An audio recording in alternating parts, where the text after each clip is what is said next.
Olá pessoal, que a bênção do Senhor esteja na sua vida. Vamos iniciar aí mais uma aula do nosso curso de Teologia. Estamos no livro Teologia Sistemática 3.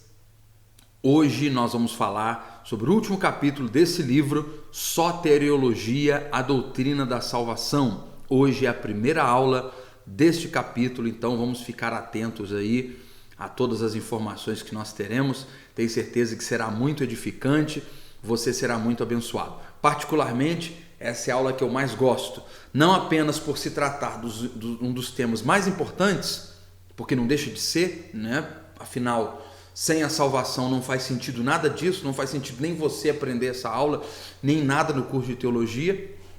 A primeira coisa que o homem, ao chegar em Deus, o que ele precisa aprender é sobre a sua salvação, depois as outras coisas. Depois é que vem os outros assuntos, ele vai conhecendo sobre o pecado, sobre quem ele é, sobre quem Deus é e etc. Então, não só por isso, mas também porque é um assunto que eu acho muito interessante, é um assunto bastante completo e não tão complexo assim como as pessoas pensam. Há muitos aspectos dentro deste único que é salvação. Hoje, inclusive, na aula, nós estaremos falando sobre alguns desses aspectos aqui da salvação. Hoje vamos comentar sobre soteriologia objetiva e subjetiva, justificação, regeneração, santificação. Na aula de hoje ainda temos assuntos sobre a graça de Deus, expiação. Vamos falar sobre o que é, portanto, no caso a expiação e cada uma dessas coisas. Vamos falar sobre redenção e fé salvífica. Tá bom? Alguns aspectos aí dentro dessa doutrina da salvação. É a primeira aula de 3, então a gente ainda tem muitas etapas aí pela frente. Quem tem o livro, quem é matriculado, tem o privilégio de ter o livro e, portanto, pode fazer as observações. Quem é matriculado vai fazer a prova e também no final ganhar o certificado do curso. Então, se você ainda não é matriculado, escreva aqui nos comentários sobre como, você pode ser matriculado, comentando sobre isso, perguntando sobre isso, e a gente vai entrar em contato com você para mais informações. Então vamos para a nossa aula, gente. Desde já, não deixe de deixar o like, tá? Deixa o seu like aí, por favor. Deixa o seu comentário. O que é salvação? Salvação nada mais é do que o ato de Deus tirar o homem, limpar o homem, lavar o homem da sua condenação, certo? Todos os homens merecem a condenação pelos seus atos. Nós vimos aí nas aulas anteriores, no módulo anterior sobre a martiologia, a doutrina do pecado, que todo homem é pecador, então todos eles precisam de salvação. E assim como por um homem entrou o pecado no mundo, Adão, por um homem também entrou a vida para a salvação também de todos os homens.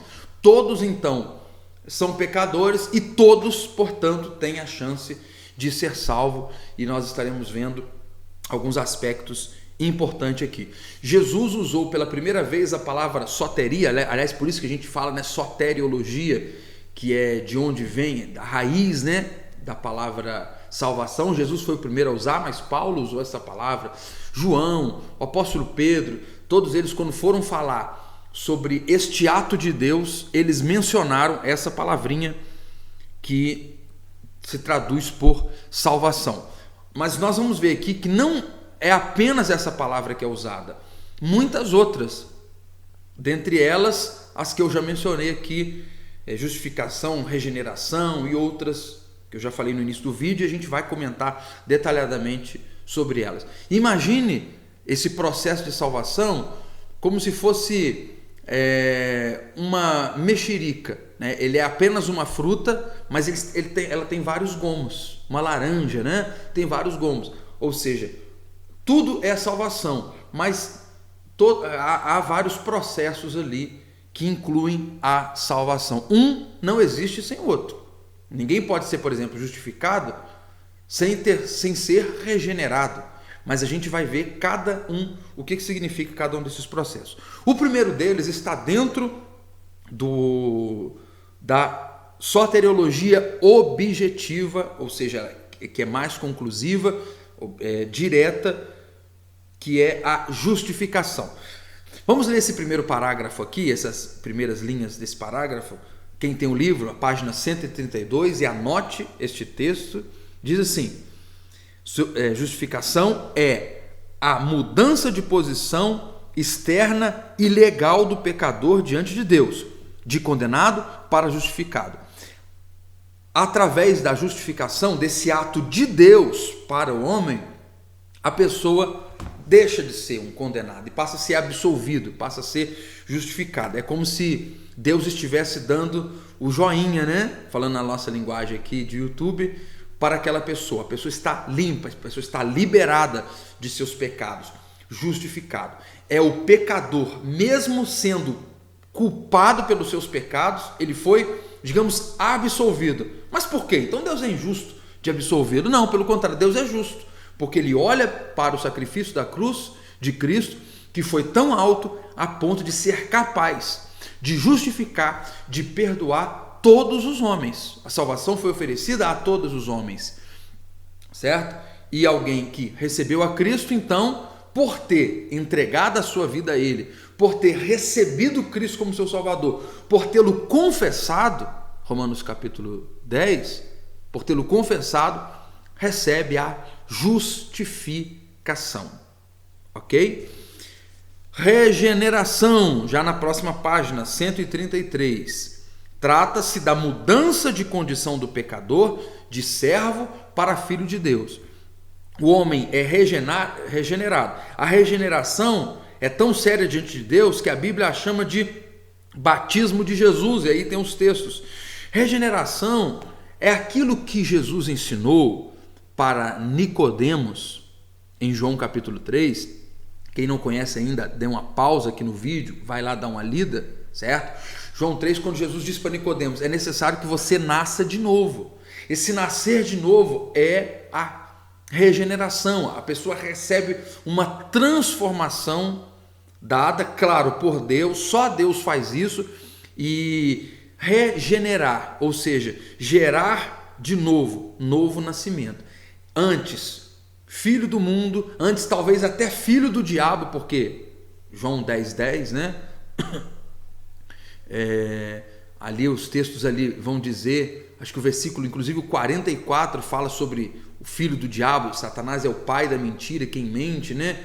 Faz as obras de seu pai, etc. Antes de filho do diabo, antes de não filho de Deus, apenas criaturas, passa agora, depois de regenerado, passa, portanto, a ser filho de Deus. É o processo da regeneração que o salvo, todo salvo, necessariamente passa por ele. Ok? Santificação é a mudança de caráter, ou seja, a pessoa passa a ter uma vida diferenciada. Nós passamos a agir de maneira diferenciada. Santo, ou seja, separado do mundo, separado, né? A palavra santo significa separado. Então nós vivemos de maneira separada, à parte do mundo. Por isso que a gente não combina com as coisas do mundo, por isso que agir como o mundo age nos incomoda, né? Alguém fazer dessa maneira, da maneira com que eles fazem, nos envergonha.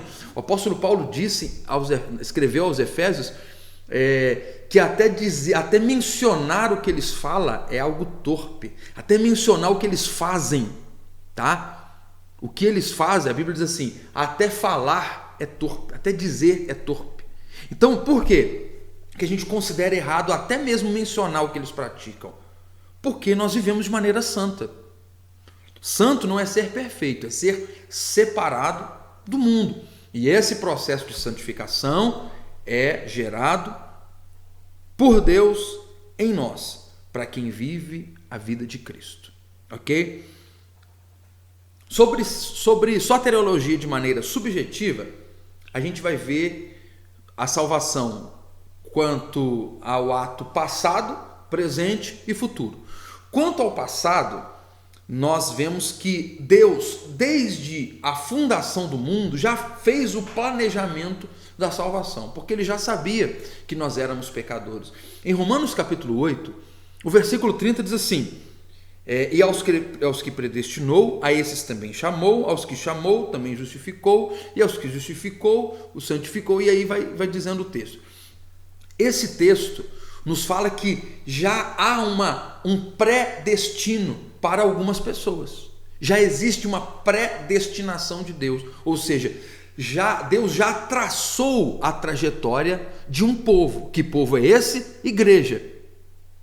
Cremos que neste aspecto aqui, neste momento, Paulo não está falando de maneira concreta, se referindo a algumas pessoas, tá?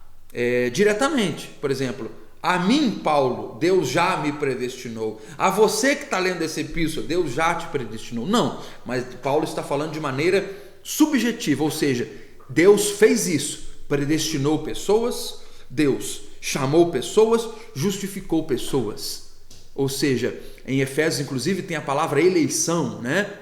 Na carta aos Efésios fala de eleição. Ele elegeu alguns para a salvação. Ou seja, é algo que ele fez antecipadamente. Ele já planejou, ou seja, ele predestinou, ele elegeu alguém. Agora, quem é esse alguém? A igreja. E não o indivíduo, mas a igreja. Você, nós precisamos fazer a nossa parte para nos tornarmos igreja de Deus. Que sejamos igreja, tá? Porque a igreja é predestinada para a salvação. A igreja é mais do que vitoriosa. Ainda em Romanos 8, o versículo 37 diz: em todas essas coisas somos mais do que vencedores. Mas quem é mais do que vencedor? Nós porque fazemos parte da igreja, mas a igreja é mais do que vencedora. Como eu sou igreja, eu sou um desses que são mais do que vencedores. Você é também, irmão? Amém. Glórias a Deus. A igreja, as portas do inferno não prevalecerão contra ela. E se eu sou igreja, eu posso determinar isso sobre a minha vida. As portas do inferno não prevalecerão contra a minha vida. Jesus disse isso quando falou para Pedro, né? A primeira vez que ele mencionou a igreja, no capítulo de Eclesiologia, a gente fala sobre esse assunto. Primeira vez que Jesus mencionou a igreja, ele disse isso: as portas do inferno não prevalecerão contra a igreja. Agora, quem não faz parte da igreja, Deus não tem esse compromisso com ele. Agora, com a igreja, Deus tem esse compromisso, ou seja, é a salvação de maneira subjetiva, porque ela fala do passado, algo que Deus já fez e vai acontecer. No presente, viramos a página aí, no 2.2 aqui do nosso livro, no presente vai falar do papel do homem na salvação. E aí, em alguns versículos, foi mencionado aqui pelo apóstolo Paulo, que escreveu esses textos, e o apóstolo João também, algumas palavrinhas que mostram como o homem trabalhando objetivamente na sua salvação. Ou seja, dependendo da ação do homem naquilo ali. Deus planejou tudo. Deixa eu ver se eu te dou uma visão panorâmica sobre essa ação de Deus e sobre a ação do homem. Vamos lá. Deus planejou tudo, arquitetou tudo, fez todas as coisas, né? Determinou, predeterminou, sabia de todas as coisas, preparou um livro para registrar esses nomes, chamado Livro da Vida. Deus fez tudo. Cabe ao homem apenas o dizer sim à salvação e seguir a vontade de Deus estando nesse caminho, tá? Os textos são os seguintes, alguns mencionados aqui pelo nosso comentarista, né, pelo escritor aqui do nosso livro.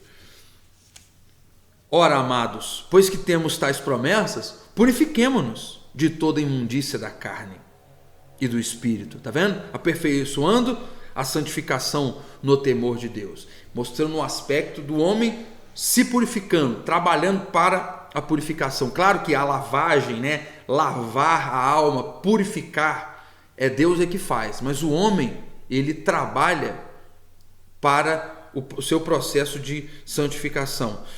O próximo versículo, que é 1 Tessalonicenses 5:23, fala de conservar irrepreensivelmente, se conservar irrepreensivelmente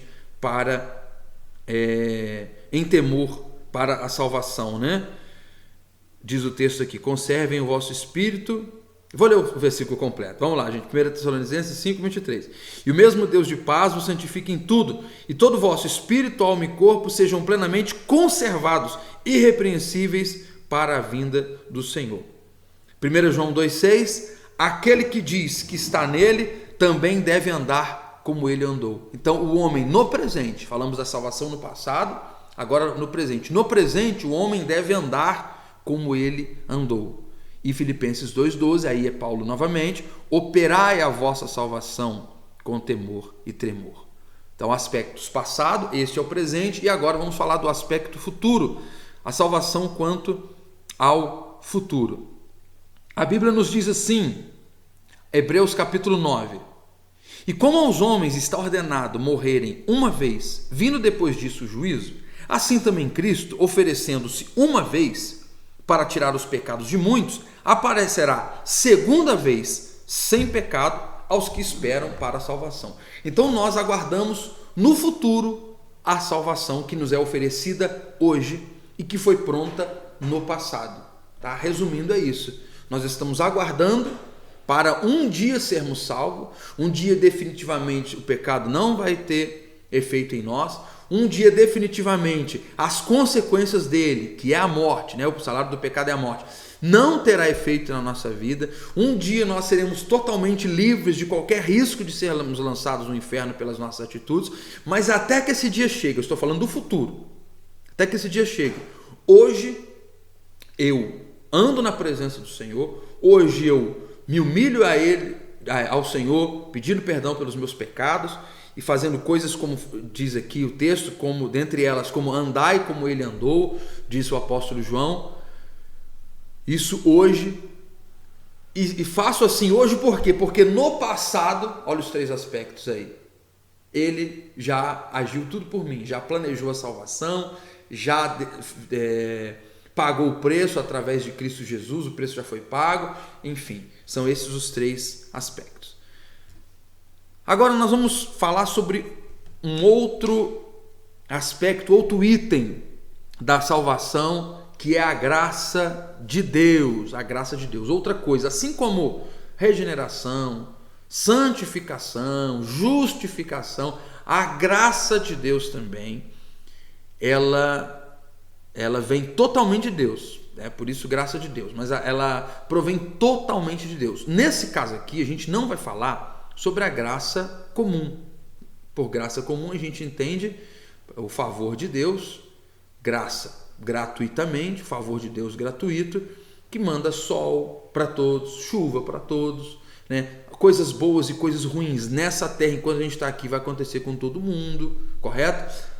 Ficam doentes, não só os pecadores, mas também os filhos de Deus também ficam doentes, passam por dificuldade. É aquilo que vem sobre todos os homens. Nós recebemos, né, favores de Deus diariamente, muitas vezes não por sermos filhos de Deus, mas porque somos seres humanos, e aí Deus favorece a todos em todos os aspectos.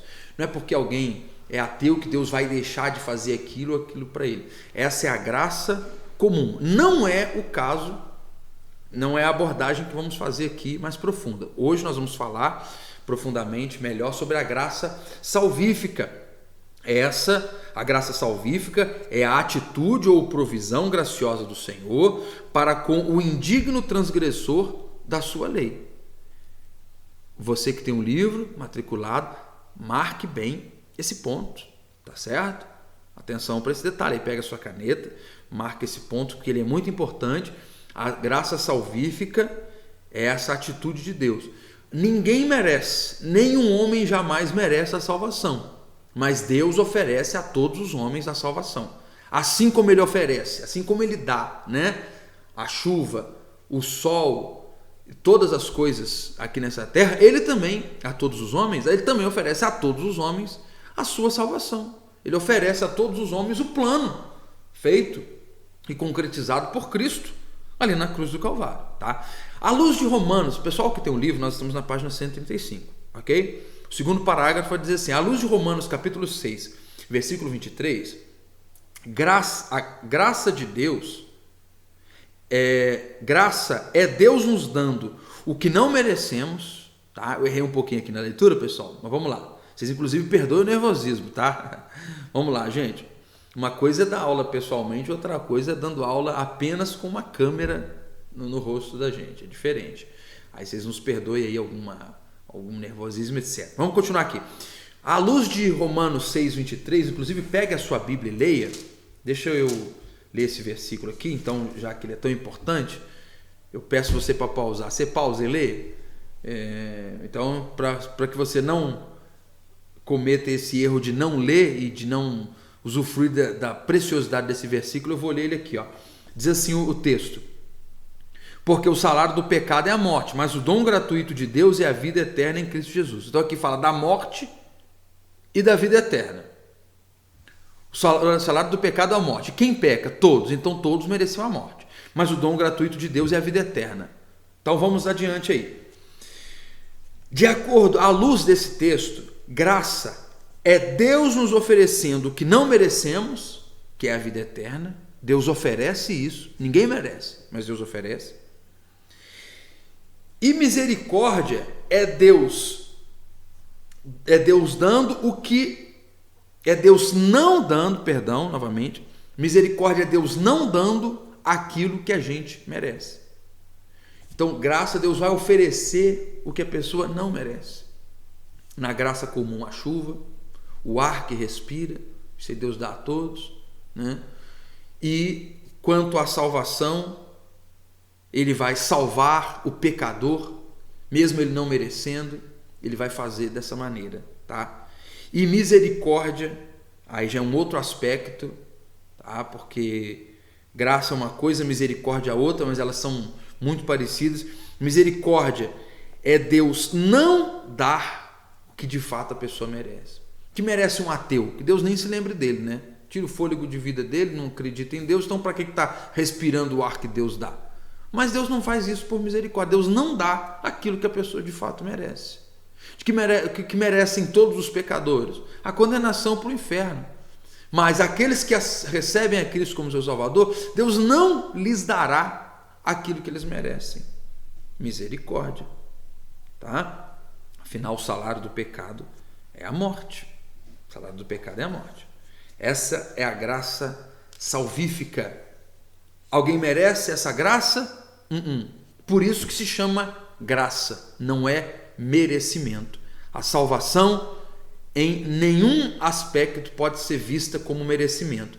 É inclusive um erro gravíssimo de algumas pessoas tratarem a graça de Deus como merecimento. A gente conhece igrejas, pessoas que entendem dessa maneira, pensam dessa forma, que agiram por merecer a sua salvação. Olha, cuidado, porque senão você vai agir de tal maneira que Deus vai arrancar de você isso, aquilo. É totalmente por graça, não mérito. Olha, vamos dizer o seguinte: faça isso que você vai merecer a sua salvação. Conquiste a sua salvação. Não é assim, não é por conquistar, não é por merecimento, é graça. Tá ok? Graça. Vamos falar sobre expiação. Expiação. Termos para salvação. Expiação é um deles. Olha, a palavra expiação, estamos na página 137, pessoal que tem o livro aí, ok? A palavra expiação aplica-se à salvação em relação ao pecado quanto ao seu alcance, que é infinito ou ilimitável, certo? A salvação aplica-se à salvação em relação ao pecado quanto ao seu alcance, ou seja, não há limites em relação ao pecado daquele a expiação, ou seja, a expiação, deixa eu falar de novo aqui, pessoal, a expiação não vê limites em relação ao pecado, tá? Então, se uma pessoa cometeu um pecado ou 1000 pecados, a salvação ela é tão grande, a graça de Deus é tão grande, o preço foi tão caro, foi tão alto, que ele é capaz de perdoar. Deixa eu fazer uma comparação aqui. Alguém que tem um rico, um milionário, por que o milionário compra as coisas mais caras do supermercado. Ele não olha preço, ele olha aquilo que ele quer comprar. Por quê? Para aquela pessoa não faz diferença R$1, R$2, R$100, o que for. Ela não, aquilo ali, diante do que da conta bancária dela, aqueles centavos, aqueles reais, não fazem a menor diferença. Então a pessoa pode comprar aquilo que ela quiser. Ela não vai fazer distinção daquilo, diferente de uma pessoa que conta moedinhas e que está preocupada de sobrar o pão ali porque ela está desperdiçando aquele pão, né? Desperdício, inclusive, é algo que a gente não deve jamais fazer, né? Eu estou querendo dizer isso por quê? Porque o preço que Jesus pagou foi tão alto que não entra a quantidade de erros que uma pessoa cometeu. Simplesmente está perdoado. Então, não importa se o defeito da pessoa era mentir ou se o defeito da pessoa era estuprar. Se ele era um charlatão ou se ele era uma pessoa gente boa que de vez em quando falava um palavrão aleatoriamente quando estava nervoso. Então, tanto faz. O preço foi tão alto e quem pagou foi alguém tão importante, ou seja, o próprio Filho de Deus, que essa dimensão do tamanho do pecado e da quantidade do pecado, ela se torna irrelevante. Eu espero que agora sim eu tenha conseguido me expressar para vocês aqui, tá bom, gente? Nós temos ainda palavras, outro termo que é propiciação, tá? Aplica-se à salvação quanto à transgressão, isto é, salvação considerando o ser humano como transgressor, é a propiciação, de onde vem a expressão bíblica, né? Quando um pai, quando alguém chega para Jesus e pede para que ele fosse propício a ele, ou seja, seja favorável, propiciação é ser favorável. Nós temos a palavrinha expiação, que já foi usada aqui, eu já comentei com vocês. Espiar significa encobrir, cobrir ou ocultar, tirar de vista, pagar. Expiação pode ser também quitar, ou seja, qual que é o valor do seu pecado? A morte. Então Deus pegou e está aqui, está pago. Está pago.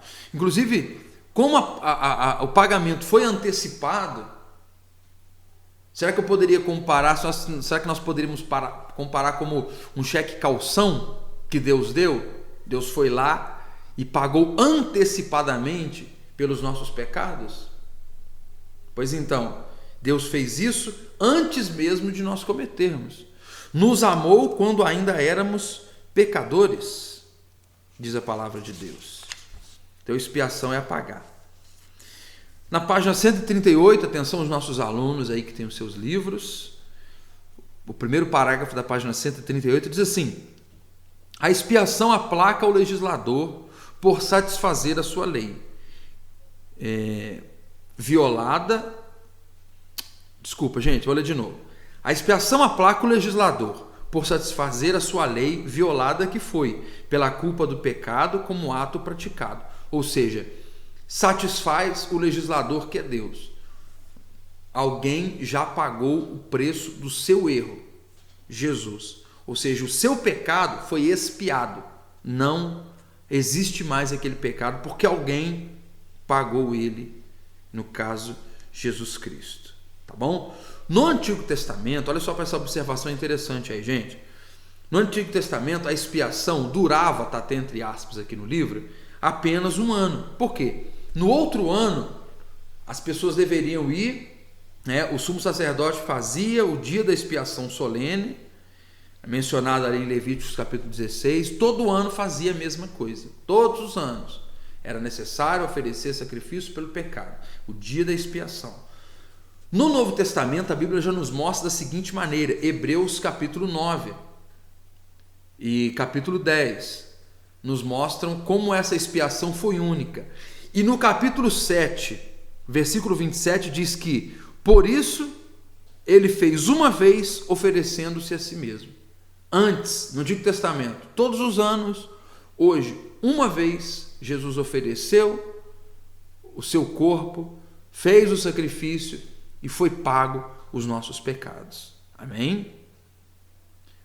Hebreus 9, 26 diz que, de outra maneira, necessário lhe fora padecer muitas vezes desde a fundação do mundo, mas agora, na consumação dos séculos, uma vez se manifestou para aniquilar o pecado pelo sacrifício de si mesmo.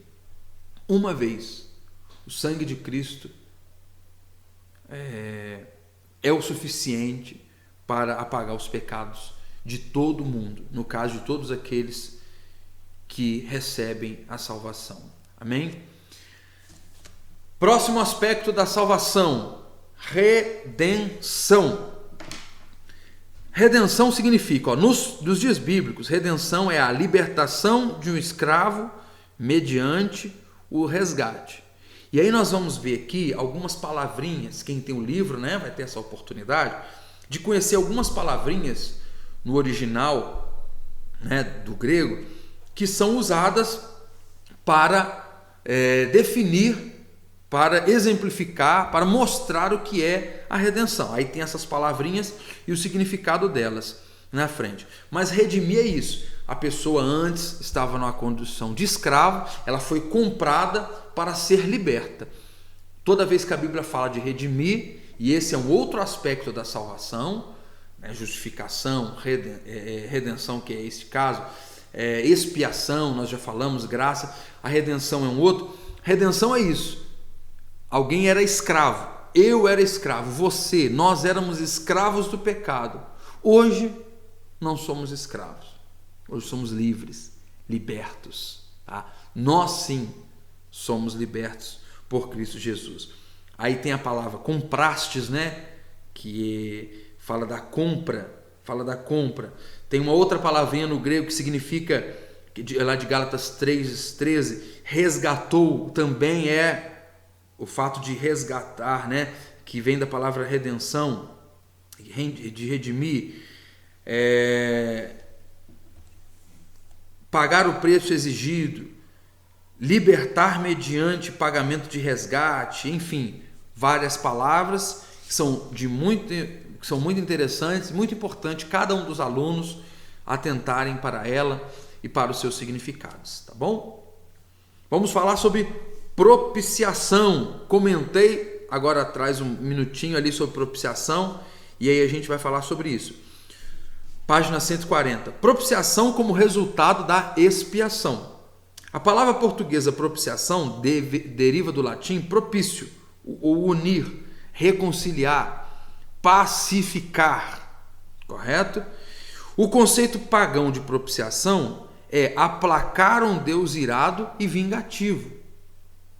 Aí quando alguém diz assim, Deus, ser propício a mim, ou quando a Bíblia diz que Deus foi propício a nós, através disso houve a propiciação, ou seja, havia um Deus irado com o pecado, ele olha para o sacrifício do seu filho e se torna favorável, e se torna não irado. A ira de Deus é aplacada pelo sacrifício de Jesus. Jesus é a propiciação pelos nossos pecados. Por causa de Jesus, o nosso pecado é perdoado. E quantas pessoas que vão colocar outros mediadores. Por isso que os apóstolos falavam, insistiam tanto nessa ideia de que por apenas um a salvação. O apóstolo Paulo disse isso em Romanos, Pedro disse pregando no Sinédrio, Atos 4, versículo 12, em nenhum outro há salvação, nenhum nome há dado entre os homens pelo qual possamos ser salvos, apenas Jesus, apenas em Jesus alguém pode ser salvo, porque Ele é a propiciação pelos nossos pecados. Deus estava irado, olha para Cristo e a sua ira é aplacada. Lembram-se e aí também Deus disse isso para Nicodemos em João capítulo 3, quando Jesus disse assim como a serpente foi levantada no deserto, importa que o Filho do Homem seja levantado. Assim como as pessoas olhavam para a serpente e não morriam, se você não conhece essa passagem bíblica, procure conhecê-la. As pessoas olhavam para a serpente no deserto e não morriam, o veneno, né, da cobra que havia picado não surtia efeito, a pessoa era curada. Assim também hoje, quem olha para Jesus tem o seu pecado perdoado. E aí a ira de Deus é aplacada. Isso é propiciação. Tá bom? Vamos lá, gente. E aí a gente termina por aqui. Fé para salvação.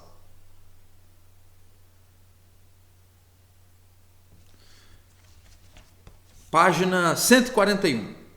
Segundo o nosso comentarista, fé não é crer sem provas. Ela é baseada na maior de todas as provas, a palavra de Deus. A fé é um fato, mas também um ato. Ou seja, ele precisa ser praticado, tá ok? E necessário. Manifesta-se por ações, por obras, como um grão de mostarda, né? Você conhece muito bem. Há dois aspectos da fé, ativo e passivo. Atenção, isso aí, os nossos alunos do curso, para o que vai ser afirmado aqui nesta página. A fé ativa diz respeito ao nosso viver, nosso agir, nosso trabalhar para com Deus.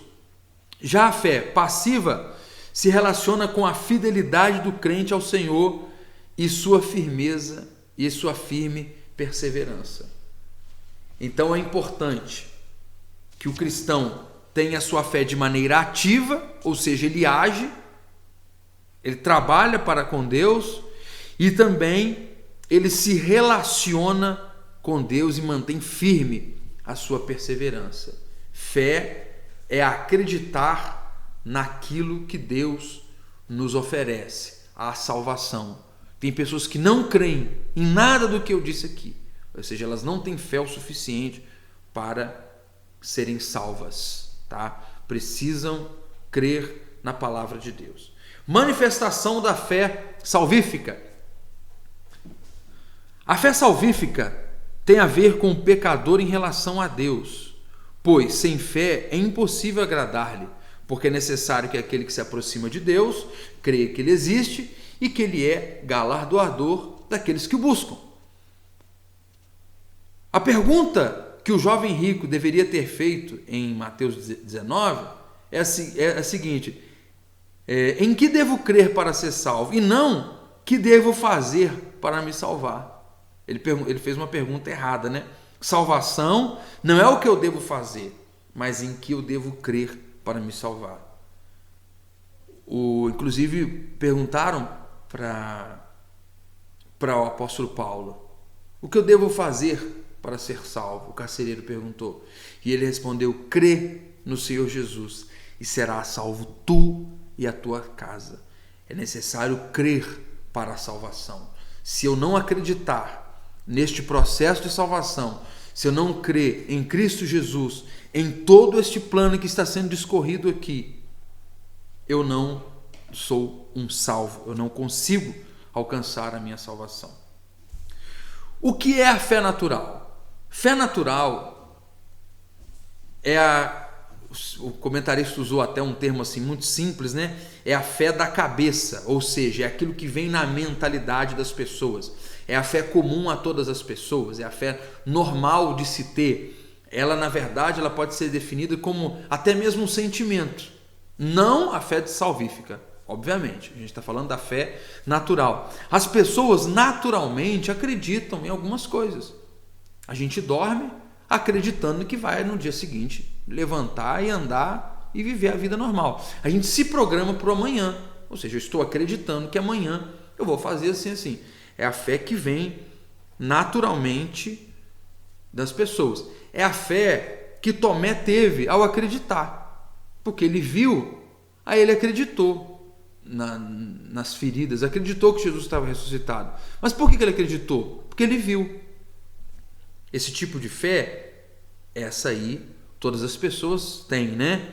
A fé natural, também chamada de pensamento positivo, é de grande utilidade nas relações humanas, mas inoperante e sem valor nenhum para a salvação. Existe essa fé natural, existe esse comportamento natural do ser humano de acreditar, e ele é muito importante. Você, por exemplo, acredita no amor do seu cônjuge, você acredita né? No amor dos seus filhos, no amor dos seus pais, né? Você não está dentro do coração dele, mas pelas atitudes você acredita. É algo intrínseco, natural, um sentimento comum às pessoas, chamado de fé natural e utilizado mais comumente como acreditar, certo? Mas totalmente diferente da fé salvífica. Agora, para a gente concluir a nossa aula de hoje e encaminhar para o encerramento, vamos falar sobre a defesa da fé. Textos como 2 Timóteo 4:7 e Filipenses 1:16 mostram que o crente deve defender a sua fé neste mundo de tanta confusão. O apóstolo disse, aí já é 2 Timóteo, né? Ele terminando a sua carta, nos últimos dias, entende-se que foi nos últimos dias de sua vida, já condenado à morte, ele escreveu da seguinte maneira: combati o bom combate, acabei a carreira e guardei a fé. Isso significa que devemos viver pela fé a cada dia, sem esmorecer, defendendo especialmente o evangelho do nosso Senhor Jesus Cristo, no qual estão contidas as sãs doutrinas, que podem nos fazer sábios para a salvação. Então, é necessário que o cristão defenda essa fé, defenda aquilo que ele acredita. Porque senão, a gente vai andar por caminhos errantes e daí a pouco alguém está praticando atos totalmente contrários do que a palavra do Senhor nos ensina e alguns chegam ao ponto de se apostatar da fé.